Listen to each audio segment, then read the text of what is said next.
This is Ian Cameron for Sportsbook Review, taking a look at your MLB early lines report for the games on Wednesday, August the 10th.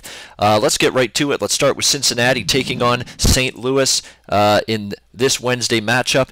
And I think we've got a live underdog here with the Cincinnati Reds, because a guy that is on the mound that we've talked about many times in the past positively continues to pitch really well for this Reds team. I'm talking about Anthony DeSclafani, who has been very strong since returning to this rotation earlier this season. He's allowed just 3 runs in 19 career innings pitched against the St. Louis Cardinals over a span of 3 starts. Cincinnati is a perfect 3-0 in DeSclafani's previous 3 starts against St. Louis, and overall for the season, 2.94 ERA for DeSclafani coming into this game. He's just been Mr. Consistent. You know, he's kept Cincinnati in the game, given them a chance, and that's all you can really ask for, really, from anyone in what has been a beleaguered and battered Cincinnati starting pitching rotation, to say the least, this season. So I think DeSclafani can keep the team in the game once again here. On the flip side, I don't trust Jaime Garcia. He has had a very odd pattern this season where,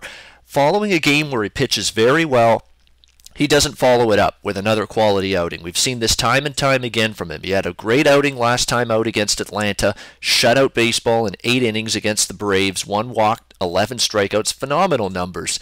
But he has had a propensity to not be able to build off a good start and have another good start following it. I mean, you look at what he's done. He gave up 2 runs against the Cubs, came back the next outing, gave up 5 runs on 10 hits against Seattle. He gave up 1 run after that against Milwaukee. What did he do in the start after that? 4 runs allowed in just 5 innings against Pittsburgh.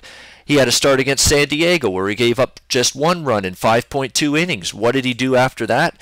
3 runs in 5 innings. Didn't pitch overly great, didn't pitch overly deep.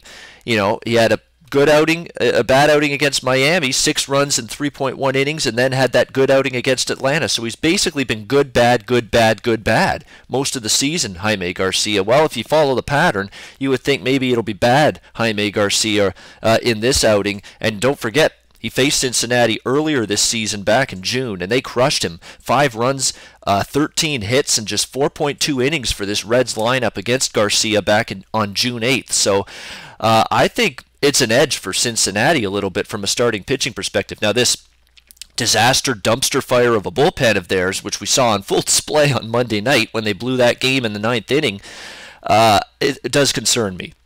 There's no question. So what I'm going to do is I'm going to split up this bet in half. I'm going to go half on the first 5 innings with Cincinnati, half on the full game, because you know, you got to have a little insurance in this case. We've just seen it too many times from this Cincinnati bullpen, not able to keep the door shut in the latter stages with a lead, and it does worry me enough that I'm going to get a little insurance with this bet. I'm going to go 5 innings and full game, half and half with the Reds. You can get them about plus 150, plus 155 in that range. A great underdog price, considering how well DeSclafani's been pitching. So let's take Cincinnati as a big dog in that one on Wednesday.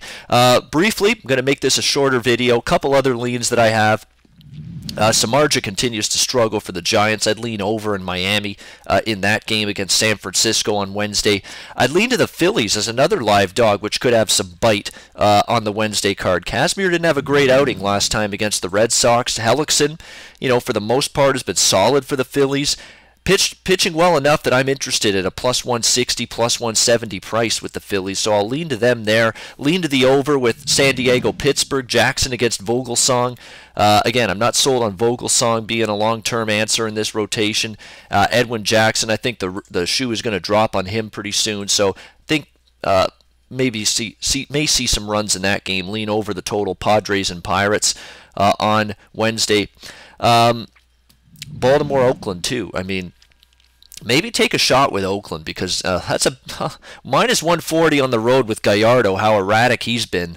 That's not something I'm interested in doing, even though Baltimore's the better team. They're in the playoff chase right now, AL East chase, all that, but not interested and comfortable laying that price with Gallardo on the road, that's for sure. So maybe a light lean to Oakland and the over in that game.